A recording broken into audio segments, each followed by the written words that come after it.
Good morning. Welcome to lucky stories. అలా నక్షత్రను వెంబడిస్తుండగా నక్షత్ర ముసలుండే గృహలోకి వెళ్ళి దాక్కుంటుంది. కొద్దిసేపటికి వాళ్ళు భటులు పారిపోతారు అక్కడి నుంచి. తర్వాత అక్కడికి ముసలి వస్తుంది. ముసలి వచ్చి నక్షత్రాన్ని చూసి ఆశ్చర్యపోతుంది.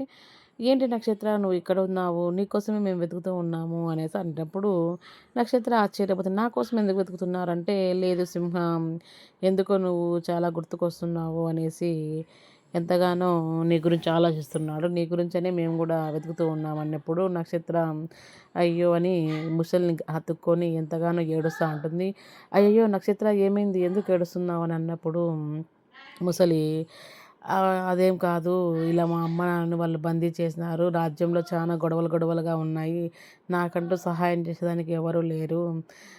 నేను ఏం చేయాలనో ఏమో నాకు తెలియక సింహ దగ్గరకు వచ్చి ఏమన్నా సహాయం చేస్తారేమో అని అడుగుదామని వస్తున్నాను. అందుకనే మీకోసం వెతుక్కుంటూ నేను వచ్చాను.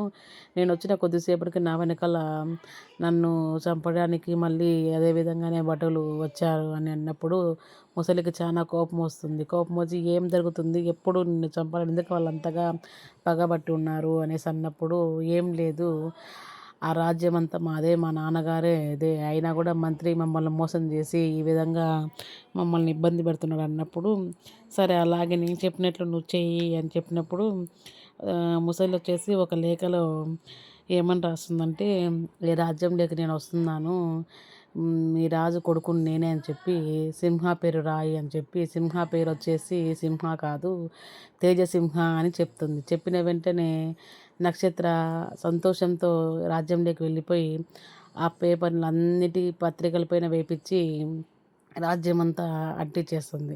అలా అంటించినప్పుడు అందరూ సంతోషంగా ఉంటారు. అదేవిధంగా భయపడతా ఉంటారు. ఎందుకంటే రాజ్యంలో ఏం జరుగుతుంది? ఇన్ని రోజులు బంధించిన రాజుగారికి కొడుకు ఉన్నాడా? అసలు కొడుకు అనేటోడు ఉన్నాడా అని ఎవరికి తెలీదు.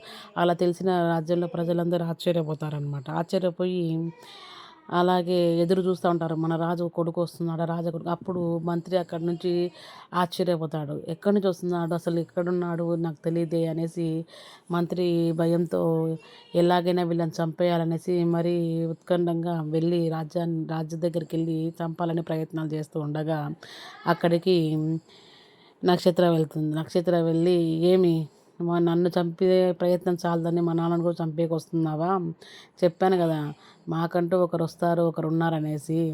ఇప్పుడు తెలుస్తుంది నీ కథ ఏంటో అనేసి అన్నప్పుడు మంత్రి అలా తన దగ్గరుండే కత్తి ఇసురుతారు. ఇసిన వెంటనే అక్కడికి ముసలి వచ్చి అలా నోట్లో పట్టేసుకుంటుంది ఆ కత్తిని.